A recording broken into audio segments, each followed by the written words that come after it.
Hey, it's Zia. Nice to see you all again.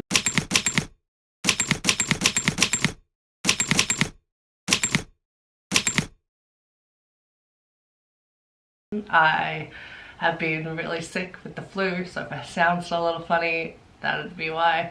So I haven't really been posting, but since then I've had my birthday, so I got gifted a lot of makeup, which I'd love to talk about today. Also some reviews on things I've mentioned in previous videos I like to follow up on and things like that. So without further ado, let's get into the video. The first thing I have to talk about I really love, I saw it on TikTok, I must admit, and then on YouTube, and I brought it. Kind of. It is the Glow Recipe Dewdrops Watermelon Serum. I'm in love. I love it. The packaging is adorable. This hollow pink thing is obviously something I really like. It's weird in the texture. I apply it and it feels sticky. And then a few seconds later I'll touch my face and it'll just be soft and it looks really glowy, like lit from within. I really love that sort of angel skin look where it feels like my skin is like shiny and all that sort of stuff, but in a very like the lights upon me sort of way. I don't know. But I find this really helps achieve that sort of look, which I really appreciate. And I think it is worth it despite it being pretty expensive. And unfortunately, like, I didn't really have any huge skin concerns. I'm not looking to this to treat anything or change anything. But the sort of moisture it applies doesn't look oily, and that's what I really love about it. The next thing to go along with that, I'm a bit of a fruit addict, so this Caramex Watermelon Moisturising Lip Balm is up next. I absolutely love it. I think it is incredible. It just comes in a little pot, and I keep this by my desk for nighttime when I apply like my eye cream and stuff. And throughout the day, if my lips are feeling really dry, because the weather here is like changing a lot, so sometimes I struggle to deal with the temperature shifts, and I'm really obsessed with it. The reason I brought that was due to one of these things. So I keep all the stuff I've tried and not liked in this little guy here. I love him and he sits on my desk, and it's because of this. This is the Elf Ride or Die Lip Balm that YouTube blew up about. It is in this pink thing. I really liked that in summer. Now that it's cooler, it is so hard to get the product out, and people say, oh, just warm it up in your hands and it'll come out. Maybe I don't have any warmth, maybe I'm not warm-blooded, I don't know, but it doesn't come out. I have to get my fiance to come in and like help me, and he pushes it against my desk to try and push some product out because it doesn't want to come out. I hate the feeling of it on my fingers. It stays sticky. It is really sticky on my fingers, and I hate the feeling of having to use that. I wish this had just a on applicator, because on the lips it's not that bad.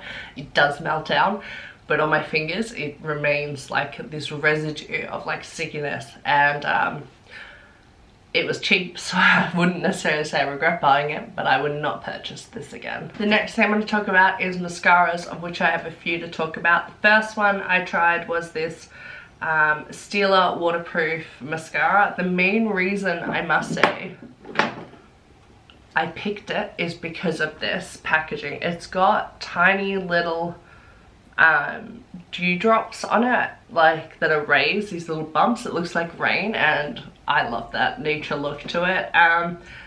The thing is, it's not very good. It doesn't do anything. I find my lashes look the same whether I wear this or not. It's got an hourglass sort of bristle tip, which I really like usually, but this does nothing. I mean, like, natural to the point that it's invisible. Really didn't like it, and I highly regret buying such an expensive mascara. The next thing you've heard me mention on my channel is the Curl Bounce Colossal Mascara by Maybelline. It comes in this little package that is supposed to be a stereo. Definitely reminds me of like tampon packaging, but that's okay. I really loved this. It looked really good. It held the curl really well. However, after a few weeks of using it, it's dried. It's like there's no product left. I don't know, like, I can see product on the brush. I don't know how a mascara dries up so quickly. I really really don't get it. I really loved it and it sucks, but I gotta put this in the disappointment category because drying up after 3 weeks, it's not worth it. The next one I have to talk about is Maybelline Falsies Lash Lift, and I grew up in a time where the Falsies mascara, the OG one, was massive, and I very much was obsessed with it. People like Sawala was wearing it, Jenna Marbles mentioned it in a vlog once. I mean, what more could I say? I was very much in love with it. But I usually buy the waterproof versions of mascara. I do get watery eyes due to like pollens and stuff, so I generally go for the waterproof. Again, I did with the waterproof for this Falsies Lash Lift, and they mean waterproof. I mean, I've never had a problem taking off waterproof mascaras before until this. I couldn't get it off. I noticed in order to get it off, I would let it come off sort of naturally in the shower and things like that, because I refused to scrub at my eyes really hard and lashes would come out with it. It is extremely drying when it's on your eyelashes, to the point none of my makeup remover or a shower would bring much of it off, if at all. It was extreme. I loved the look of it, but I was not willing to sacrifice my eyelashes for it. On a positive note, I then purchased the Maybelline Falsies Lash Lift Mascara in the regular one, because I figured if the waterproof one's that strong, maybe the regular one would be good. And I was right. It is sensational. New favorite mascara of all time. I love it. I love the packaging. It's so sleek and cute. I love the purple on the top. Oh my gosh, the hourglass wand. How the product works, it is just insane. It works really well. I am super happy with it. It gives me those Bambi eyelashes. I'm gonna like try to give you a close-up now of how they look. I've got it on today and I'm in love. I'm in love. I love this. It is so much better than the original Falsies, but then again, I don't know if at 13 years old I had the biggest makeup standards, considering I just discovered black eyeliner.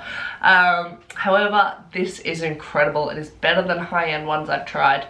It is amazing and I'm really happy to have it. The next couple things I have to talk about is another disappointment from Stila. It is this Stila Stay All Day Waterproof Liquid Eyeliner. I got the one in the micro tip because I prefer something smaller to do precise lines. So it's very tiny, and this ain't waterproof. This is not waterproof. I don't know who thinks this is, but for me, it was not. It bled so badly in the corners all the way down that I had to take off my whole, like, makeup. Like, it was insane. I generally don't get watery eyes while applying eyeliner due to the length of time I've been smearing black on my eyelids. So it's really, like, I don't find it too hard. I keep my eyes open the whole time. I don't find my eyes get super watery. I don't have sensitive eyes when it comes to that. But even so, this still managed to spread apart. It was like a calligraphy pen ink on a piece of paper when you accidentally add too much. It just splattered. It was really bad. Not impressed, not a fan. I know a lot of people love it, didn't work for me. The next one you've seen on my channel quite a bit is the NYX Epic Eyeliner. I have some thoughts about this. So first off, I still think it's really good for the price. However, it does stay. It doesn't go anywhere. I don't have any of those problems like I did with the Stila one. It did take a few coats to get it to the level of black I like. I like a pitch black. I like no light escaping kind of black eyeliner. And this was more like a smoky grey, a smoky black, you know, like steam or something coming out. It just wasn't black enough. After a few coats I could get it there, but having to do 3 coats of eyeliner when I do use a lot of it, I was willing to do it until I found something better. And good news, I found something better. This is the NARS Climax eyeliner, and it's a brush tip, and I'm in love. The reason I took the plunge to get this was not only because I really like NARS as a brand, but because the reviews for it said that I usually use the Stila waterproof one, and I love that one, and this one sucks. So I thought, hey, this one didn't work for me. Maybe this one will be awesome for me, considering most people who like this hate this. And I was right. It is so good. It is amazing. It's got a little ball in it, if you can hear. So it really helps disperse product. It's a really cool applicator. It's a brush tip, and it sort of comes to a flat point on one side and then a thick point. So I find creating a thick or thin line is really easy depending on the angle of the brush tip. It did take me a couple days to get used to a sort of weirdly shaped brush tip, as I'm used to just a straight point. It doesn't matter which side I hold it on to do my flick, it's all going to be the same because I'm using the point. With this one I need to turn it slightly, but honestly it only took a couple of days to sort of learn when to turn it. Just look at it once, check, and I'm good to go. It's really not that much hassle. And this is black. This is what I have on my eyes today. It is black as my soul. It is really, really black. It stays on super well. I put it under my eyes, draw on fake eyelashes. Still lasts, still works amazing. Onto face products. I've been trying out this Dior Backstage concealer, and this is in Cool Rosy. I love it. It's a very lightish coverage. I'd say light. To me it's not sheer, it's light, and it is sensational. I must be honest, I brought it for the wrong reasons. I brought it because it has a brush tip that you apply it with, and my YSL Touche Eclat Volumising pen has the brush tip, and I brought it because I thought maybe. Also, I really like the packaging. It looks like it's plastic, but it's not movable, and I just really liked it. It looks like a little like test tube vial or something. And I really love this color. This color is my perfect shade, kind of. It looks darker than how it comes out. I've got it on today, and obviously you can see, like, it looks like, oh my god, that's so different, but it's got the nice pink undertone that really lightens and really matches my skin, and I'm very impressed. Really love it. Moving on to our final sort of disappointment of it, it's the Hourglass stick sort of foundation. Now, this isn't for me. I need to say that first off. This is full coverage, I must say. It comes in like this sort of stick. It's sort of balmy. I find that it doesn't spread out very nicely because it's balmy, so I can't really shear this out, because I'll draw it on my face and then I'll try to shear it out by, like, you know, using a brush to push it around and stuff, but it just doesn't travel very far. It doesn't have a lot of give to it, so shearing it out is really hard. In terms of a full coverage foundation, I really, really liked it. I think this would be better for oilier skin though, because it is pretty hard to move. I've got normal skin, and I found like I had to just sort of use my brush pretty vigorously on some parts to sort of get it, especially around crevices on my face. Is it worth the price? No. Am I going to keep it because it was expensive?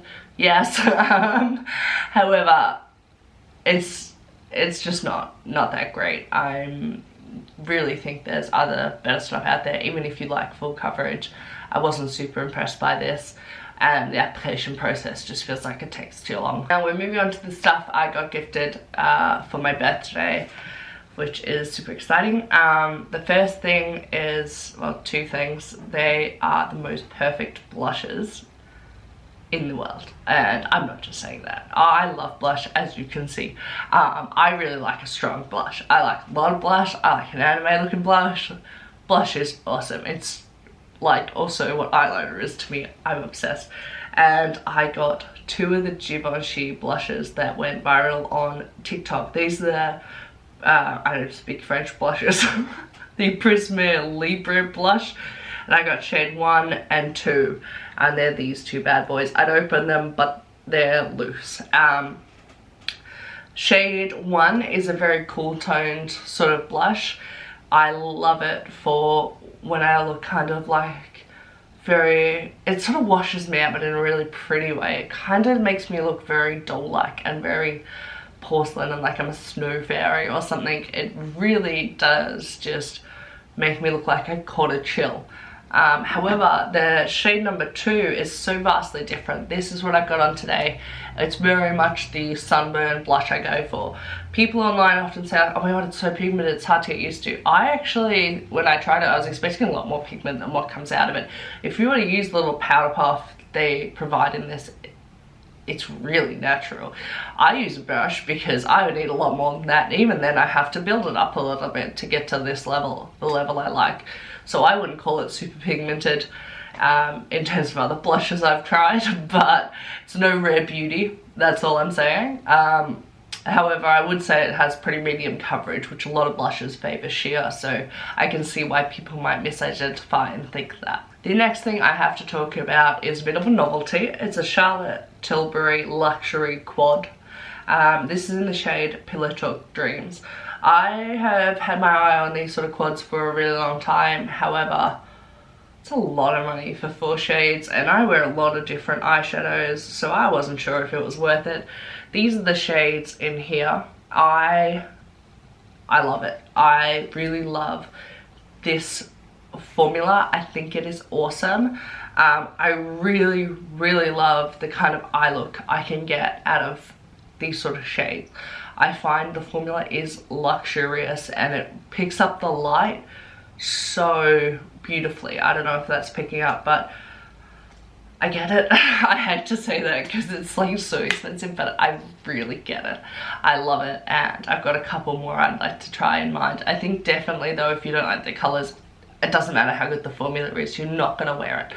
I'm really happy with this one. I really love it, and it just looks really nice. And out of all the new eyeshadows, and I've got a few here to talk about that I got for my birthday, this is one of my favorites, and I reached for it way more than I thought I would, so I'm super happy about that. The next 3 are all from our good pal Fizzy Art.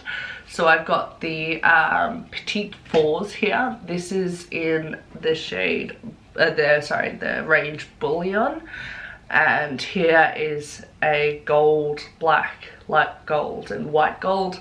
I can create a really beautiful smoky eye with this, and have done. I went out purely because I had this palette and I wanted to put it to use. I also got one of the new macaroon ones in Pistache. This is this one here. It's a green and it opens like that. I really love these shades. I'm not a huge green eyeshadow wearer, but when it comes to this sort of lime green and this sort of dusty, gentle green, I really love. It's really pretty and ethereal. This is very Forest Fairy, and even though it's small, I did get it on discount. I wouldn't pay full price because that's such a rip, but yeah, I really love it. And the final one I got is the Petite Fours Macaroons in Peach or Peachy, I'm not really sure. And these are the shades here. Again, if you have these shades, especially this one in another one, like, I wouldn't bother. However, I really love this. It's very cute. I love this shade in the bottom left, and I really enjoyed using them for very much, you know, I only get the one look when I use them, but I'm obsessed with the look so much for different reasons. I'm okay with that. Moving on to a more kawaii kind of feeling thing. This is the Glam Light Pie palette. Oh my gosh, this packaging. Holy moly. Oh my gosh, I am in love. It is squishy on the top. I can finally get this in Australia. For the longest time I've wanted it. And it's very cool. So anyway, I'll show you the inside. Here is the mirror, and it's got a bedazzled looking pie sort of thing there. And then here are the shades. So that middle shade is a blush. I personally just use this as an eyeshadow. It's not strong enough to be a blush I like. It's not quite the right shade. It's sort of more of like a cooler toned. I've tried this out. I absolutely love it. I definitely would suggest using the shimmers and things like that with your finger. I don't think they work well on a brush at all, but I really love the color story here. I'm not a huge pink fan, so I wasn't sure how much use I'd get out of it, but due to the orange hue underneath, I feel like I still really love it. I'm super impressed with Glam Light, and I can't wait to try more from the brand. The final 2 I got here One was for my birthday, one was just because from Lethal Cosmetics. They're 2 palettes. They're both custom made, and what I do with custom made palettes, well, these are my first ones, so what I've done is I put the names on the back with my label maker, because I'm not pulling out you know, the shades. They're really hard to get out. You have to like poke a thing through the back, and I'd be worried about breaking them. I don't want to pull them out to look at the shades, so now I've just got them all on the back here. No problems. This is the first one I got. This one was a birthday gift, and I will list the shades if I can get it open. So these are the shades I picked in the first one. This one here is the special shade. That's the more expensive one, but the others are all standard. From the green, working left, is the green is Cryptic, Quick Save, and Macready. Here we've got Lucid, Echo, and Aerial, Nebula, Hollow, and Equilibrium. I am obsessed. This is my favorite, probably my favorite eyeshadow formula. It really gives Sugar Pill a run for its money due to the versatility. The duochromes are really duochrome. This middle one, Echo, goes from gold to pink. It is sensational. So many of them have beautiful reflex. Nebula changes colors, as you can see, and I am really impressed with the quality, how quickly the shipping was, considering where it's coming from as well. I'm in love. The following palette I got as well, and it is a lot more grungy and smoky. These are the shades here. So the white one here is Nymph. We've got Twilight, Retrograde, Unity, Fahrenheit, Trespass, Insomnia, Exosphere, and Dark Matter. So Retrograde up here, Exosphere, and Dark Matter are all like special shades. So this one goes from like purple to blue to a light blue, things like that. The Retrograde here goes from like green to grey. I'm trying to like show you as best I can. Dark Matter goes like black, purple, and all that sort of stuff. I'm obsessed. They really work. I expect a lot from a duochrome, and they meet my sort of performance standard of it. I am absolutely in love. This is the eyeshadow palette I have on today. I've got the mattes on this row here, and then I just put Nymph in the inner corner, and I'm really in love with all of them. I can't wait to try them more when I'm a little bit more well. But I've really enjoyed it, and I'm really happy. I was very worried because I couldn't swatch Lethal Cosmetics due to them only being online, and they're very expensive with the currency conversion, but worth every penny. And when they release more of these special shades, I will probably pick them up, as long as, you know, they're colours I like. Obviously I don't have them all, but colours I'll use and get the use out of due to the very expensive price. It's really good to be back. Thanks for putting up with me while I'm sick, and I've got a new video planned when I'm a bit better, reviewing all the eyeshadow palettes I've tried, because I happen to have tried quite a bit and I've got some thoughts. So anyway, thanks so much for watching, guys. Bye.